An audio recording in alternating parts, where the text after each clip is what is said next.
My name is Joyce, and I'm 28 years old. I currently work as a software developer in Queens, a city that feels like a world away from where I grew up. The journey to independence wasn't easy, but it all started with my escape from my mother's controlling grasp. To understand where I am now, it's important to know where I came from. I grew up in a small town near San Jose, living under the strict rule of my mother, Lauren. My childhood was far from the carefree experience most kids have. From the time I could remember, my mother controlled every part of my life. There was no such thing as pocket money, no sleepovers with friends, and definitely no room for disobedience. If I did something she didn't approve of, the punishment was harsh. Sometimes she would withhold dinner. Other times, she would take away the few things I loved. The freedom I saw other kids enjoying felt like something completely out of reach for me. Even though I did well in school, my mother was always there, pushing me toward the choices she thought were best for me. She even decided which college I would attend, insisting it was the perfect fit for my future, despite what I wanted. I dreamed of going to school in a lively city, but she insisted I attend a smaller college close to home. It felt like she would never let me out from under her control, no matter how much I wanted to break free. College, however, was where I first caught a glimpse of the freedom I craved. For the first time, I was able to make some decisions on my own. And after graduation, I grabbed the chance to move to Queens. I got a job at a well-known tech company, and for the first time in my life, I felt like I was living for myself. I found a small but cozy apartment not too far from downtown.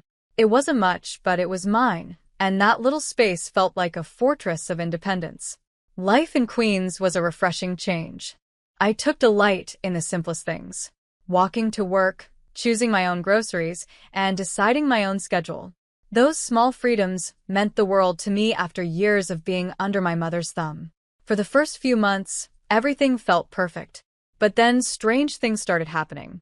It was subtle, at first random phone calls with no one on the other end, odd messages that didn't make sense.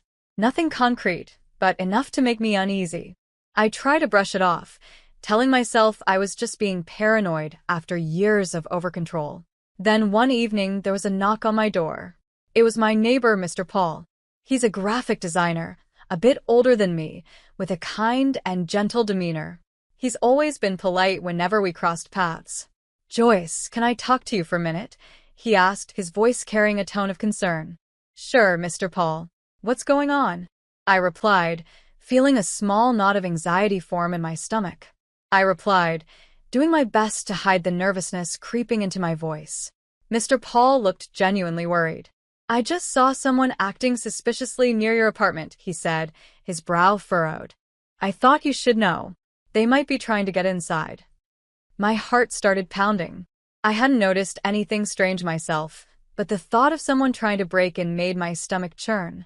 "Are you sure?" I asked, trying to sound calm. It could have been someone just passing by. "I'm positive," he insisted, his tone firm. "I think you should check it out."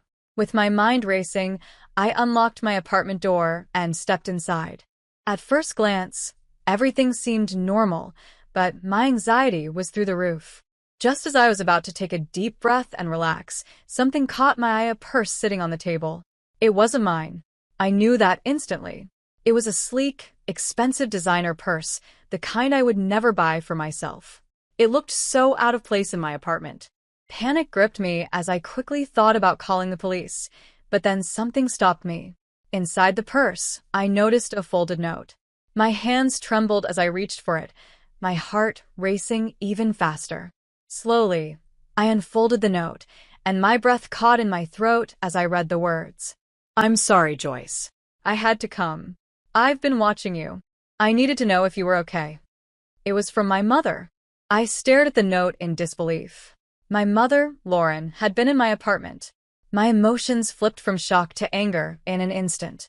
How had she found me here? How long had she been watching me? I felt a surge of betrayal course through me. My mind was swirling with questions when I remembered the purse. It had been a gift from her, one of the many gifts she had sent me over the years. At the time, I hadn't thought much of it, but now it all made sense. She must have hidden a tracking device inside the purse. All this time, she had been monitoring my every move without my knowledge. I felt sick. I turned to Mr. Paul, who had followed me inside. His face showed nothing but sympathy as he realized what had happened. My mother, I began, my voice shaky. She's been tracking me. She must have put a device in this purse. I can't believe she would invade my privacy like this. Mr. Paul's expression softened, and he gently placed a hand on my shoulder. I'm so sorry, Joyce. That's a huge violation of your trust. You don't deserve this. Tears welled up in my eyes, but I blinked them away.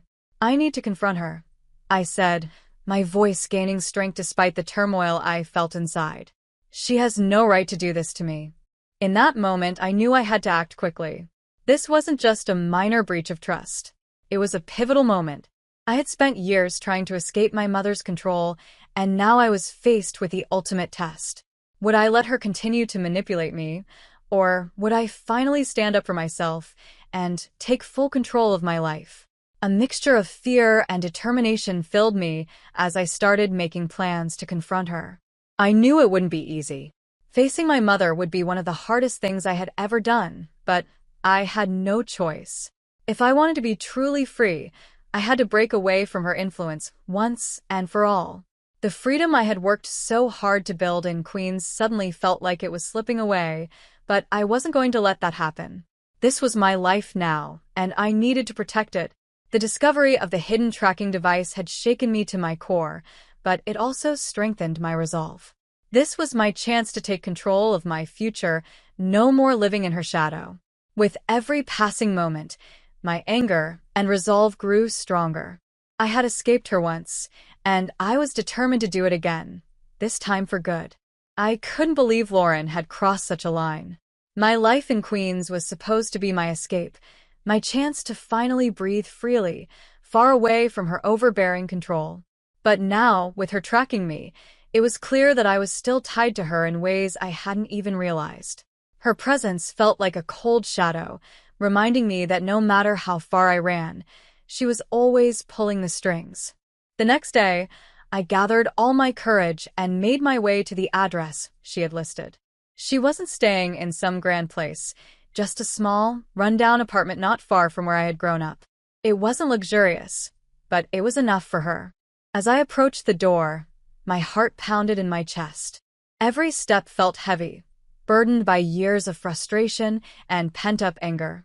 When I finally knocked, the silence that followed felt like an eternity. Then, after what seemed like forever, the door creaked open. "Joyce," she said softly, her voice carrying a mix of surprise and guilt. "I wasn't expecting you."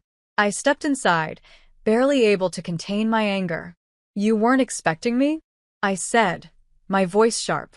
"You've been tracking me with a hidden device, and now you're surprised?" Her face paled, and she shifted uncomfortably. "I just wanted to make sure you were safe," she stammered. "I didn't mean to invade my privacy." I cut her off, my voice trembling with fury. "You've been following my every move, Mom. This isn't about safety. This is about control. You've never let me live my own life." Her eyes filled with tears, but she remained defensive. "I've done it all for you," she insisted, her voice shaky. "I was just trying to keep you close, to help you." "Help me?" I nearly shouted, my frustration boiling over. "By suffocating me? By deciding everything for me?" I'm 28, Mom. "I'm an adult. I need to live my own life." Tears began streaming down her face, but the walls she had built around herself remained firm. "I'm sorry, Joyce," she whispered. "I didn't know how to let go. I've made mistakes, but I didn't know how to fix them." I stared at her, my emotions swirling in a confusing mix of pity and frustration. "You're not just apologizing for tracking me," I said, trying to keep my voice steady. "You need to understand how deep your control has gone. It's not just this one thing, it's everything." And that's when she revealed something I hadn't expected. "I've been struggling financially," she confessed, her voice barely audible. "I wanted to ask you for help, but I didn't know how." Her words hit me like a punch in the gut. "You were going to ask me for money after spying on me?" I asked, disbelief and anger swirling inside me. Lauren nodded, her eyes filled with shame. "I've been in debt," she admitted, her voice barely above a whisper. I've spent more than I should have, and I thought maybe if I kept an eye on you, I could figure out a way to fix things. A cold rage built inside me. You've been spying on me to figure out how to get money from me? I said, my voice icy. That's despicable. You've manipulated and controlled me for years, and now you want to use your invasion of my privacy to solve your own problems. She tried to reach out to me, her hands trembling. Joyce, please, she begged. I didn't mean for things to get this way. I took a step back, feeling the weight of everything crashing down on me. All the years of control, all the time she had made me feel small and powerless, it was all coming to a head now. I wanted to scream, to yell, to make her understand the damage she had done. But instead, all I could feel was a deep, aching sadness. This isn't just about the money, Mom, I said quietly, my voice strained. It's about the way you've treated me, the way you've never let me be my own person. You don't understand what you've done to me. Lauren stood there, tears streaming down her face, but I could see that the defensive wall she had always kept up was starting to crumble. For the first time, I saw her not as the controlling figure who had dominated my life, but as someone who was deeply flawed and lost in her own way. Yet, despite that, I knew I couldn't let her continue to manipulate me. I need space, I said finally, my voice firm. I need to figure out my life without you constantly hovering over me. I can't keep living like this. She nodded, her face crumpled with regret, but I could tell she didn't know how to fix what she had broken. And maybe she never would. As I walked out of that apartment, a weight lifted off my shoulders. It wasn't easy, but I knew this was the first real step toward reclaiming my life. For the first time in a long time, I felt like I was finally breaking free from the grip she had held on me for so many years. This wasn't just about privacy or money, it was about my future, and I was ready to take control of it once and for all. I'm sorry. My mother's words felt hollow, like she was saying them out of habit, not because she truly meant them. I shook my head, feeling the weight of the years of manipulation pressing down on me. I can't do this anymore, Mom, I said firmly, my voice trembling with emotion. I can't keep letting you control my life, even from a distance. Leaving her apartment, a flood of emotions overwhelmed me: sadness, anger, and a strong sense of determination. I knew deep down that the only way to truly reclaim my life was to cut all ties with her. This wasn't just about the tracking device or her attempt to ask for money. It was about breaking free from years of emotional control, from a childhood and adulthood shaped by her manipulations. As soon as I got back to my apartment, I sprang into action. I knew that if I didn't make changes now, I would never break free from her hold. The first thing I did was get a new phone. I didn't trust that my current number or device hadn't been compromised in some way. I also installed additional security measures throughout my apartment: new locks, cameras, anything that could prevent another invasion of my privacy. I wasn't taking any chances. I then made a bigger decision. It was time to leave this apartment and find a new place to live, somewhere far away from her reach. I started looking for a new place that would give me the fresh start I needed, but it didn't end there. I contacted a lawyer to begin the process of legally separating myself from her. I needed to take every step necessary to make sure she had no control over any part of my life, even legally. Each of these steps filled me with both relief and heartache. I had longed for this freedom for so many years, but now that I was finally taking the steps to claim it, the cost was higher than I'd expected.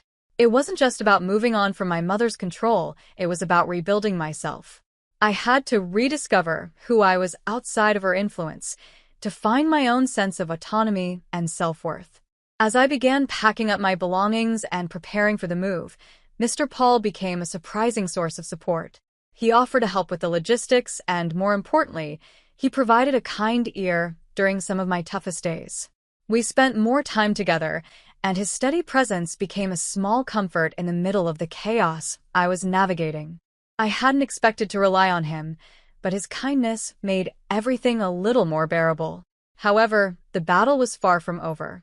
The more I distanced myself from Lauren, the more I realized just how deeply her manipulation had affected me. It wasn't just about what she had done recently. Her influence had shaped the way I viewed relationships and trust in general. I was beginning to see how her actions had controlled every aspect of my life, from the smallest decisions to the biggest moments. Confronting my mother was only the first step. I knew I had a long journey of self-discovery and healing ahead of me. It was daunting, but at the same time, I knew it was necessary. For years, I had been living in the shadow of her control, and now I was finally stepping out of it. The struggle for my independence had only just begun, and I had to prepare myself for the challenges that lay ahead. In the days following my confrontation with Lauren, everything became a blur of activity and emotions. I finally moved into a new apartment, far from the small town near San Jose, where I had spent my childhood. My new place felt like a fresh start. It was modern and bright, with big windows that let in streams of natural light, a stark contrast to the cramped spaces I had known before. It was the kind of place where I could begin to feel like I had control over my own life, where I could breathe freely without the weight of my past pressing down on me. But even as I settled into my new surroundings, the emotional burden of everything that had happened still lingered. Moving into this beautiful apartment was a huge step forward, but the scars from years of manipulation didn't just vanish. I knew it would take time to heal. The path to independence wasn't just about changing my location, it was about changing my mindset, letting go of the emotional chains that had bound me for so long.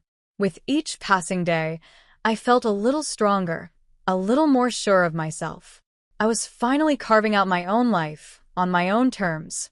And even though the road ahead was still filled with challenges, I knew that I had taken the first step toward true freedom. This was the beginning of my journey, and for the first time in a long time, I felt like I was in control of my own story. I had lived in cramped, small spaces before, but this new apartment felt like a whole new world. As I unpacked my belongings, I was filled with a strange mix of excitement and apprehension. There was something soothing about the process of unpacking, giving me the chance to reflect on everything I had been through.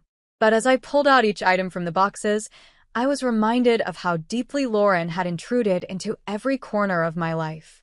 Her control had seeped into everything, even the smallest parts of who I was. The legal separation from my mother was a huge step forward. It was both liberating and painful. On one hand, it freed me from the emotional chains that had held me captive for so long. But on the other, it was the final cut in our already complicated and strained relationship.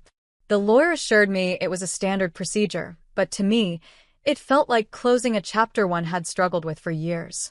This was the definitive end I hadn't been able to bring myself to make before. Throughout this difficult time, Mr. Paul was always there. His presence was a quiet comfort in my life. He helped me with the move and offered me a steady shoulder to lean on when the emotions became too heavy to bear alone. We'd often spend the evenings in my new apartment, talking about everything and nothing. His calm, kind nature was such a welcome contrast to the turmoil I had been through. In those moments, I was reminded that not everyone in my life wanted to control me. One evening, as we sat in the cozy living room of my new apartment, Mr. Paul brought up a topic I had been avoiding. "You've been through a lot lately," he said gently. "How are you really holding up?" I took a moment to glance around the room. The empty spaces reminded me of all the things I had left behind, both physical and emotional. "It's been a whirlwind," I admitted. "I feel like I'm finally starting to breathe again, but it's hard. It's hard to let go of everything that happened." He nodded, his expression full of understanding. "It's a lot to process, but you're doing really well. Look at this new place. You're making changes and taking control of your life." His words struck a chord with me. It was such a relief to talk to someone who wasn't trying to manipulate or control me. Mr. Paul's support had been more meaningful than I could have ever anticipated. He helped me see that even amidst all the upheaval, there was a positive side to all of it. This was my fresh start. As the weeks passed, I began settling into a routine in my new apartment. I threw myself into personal projects I had neglected for years, things that made me happy and allowed me to finally express myself without fear of judgment or control. I also began to reconnect with old friends, people I had lost touch with during the years of isolation under my mother's influence. Their support and understanding were a welcome comfort during this time of transition. Despite all the positive steps I was taking, the shadow of my past still lingered. I would occasionally receive messages from Lauren, pleading for forgiveness or asking for updates about my life. Each time, I felt a pang of guilt, but I knew responding to her would only pull me back into the chaos I had fought so hard to escape. I had to stay strong and remember that cutting ties with her was the best thing for my future, no matter how difficult it was. One day, as I was preparing dinner in my apartment, Mr. Paul came over to help. We were casually chatting about my new job when, out of nowhere, he asked, "Do you ever think about what's next for you? Beyond just getting away from all of this?" I paused, the question catching me off guard. I hadn't thought much beyond escaping my mother's control. "I'm still figuring that out," I admitted. "I've been so focused on just getting away from my mother and her control that I haven't really thought about what comes after." Mr. Paul smiled softly. "That's understandable. But now that you've taken such a huge step, you've got all the freedom to think about what you want for your future." His words stayed with me long after that conversation. I had spent so much of my life just trying to break free, trying to get out from under the weight of Lauren's control, that I had never truly allowed myself to dream about what came next. Now, for the first time, I was in a position to do that. I knew the road ahead wouldn't be easy. There would be bumps, and there would be moments when I questioned everything. But I was finally in control of my own life, and that was something worth celebrating. The new apartment wasn't just a place to live, it was a symbol of everything I had worked for, of the independence I had fought so hard to achieve. As I stood in my new space, looking out at the city beyond, I felt a sense of calm wash over me. I was finally free to live my life on my own terms. The future was wide open, and for the first time in a long time, I was excited to see where it would take me. I hadn't really thought much about what I wanted my life to look like now. Mr. Paul smiled gently and said, "It might be worth thinking about what you want for yourself, not just what you're trying to escape. You've made such a big step, so what do you see for your future?" His words struck a chord with me. I realized I had been so focused on getting away from my past that I hadn't spent any time thinking about what I wanted moving forward. The idea of building a future based on my own choices was both exciting and a little scary. That evening, sitting alone in my new apartment, I started to think about the future. I thought about the kind of life I wanted to create, not just one without my mother's control, but one that was positive and meaningful. It felt like a new kind of freedom, one that came with its own challenges but also the chance for growth. I was beginning to understand that reclaiming my life meant more than just leaving my past behind. It was about building something new for myself. And while I knew the journey wasn't over, I felt a sense of hope and possibility that I hadn't felt in a long time. As the weeks turned into months, I began to feel cautiously optimistic. My new apartment was starting to feel like home, and I had settled into a routine. I had been focusing on my personal growth and reconnecting with old friends. But there was still one thing left unfinished. My final confrontation with Lauren. One afternoon, as I was enjoying a quiet cup of coffee, I got another message from her.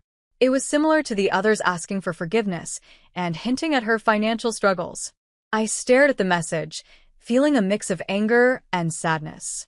It was clear she still wanted to reach out, but I had made up my mind. I couldn't let her back into my life. By this time, Mr. Paul had become more than just a supportive neighbor. He was now a true friend.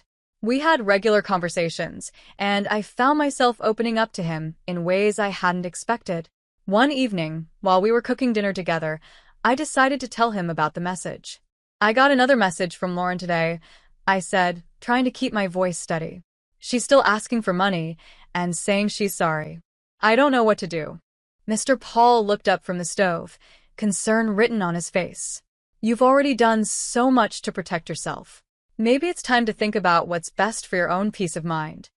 I nodded, feeling a mix of relief and hesitation. I've been thinking about that. I know I need to completely let go, but part of me still feels responsible. He placed a hand on my shoulder gently. "It's normal to feel that way, but remember, you've done all you can. Sometimes letting go is the hardest, but also the most important step." The next day, I woke up knowing that I had made my decision. I made up my mind and wrote a final letter to Lauren, clearly setting my boundaries.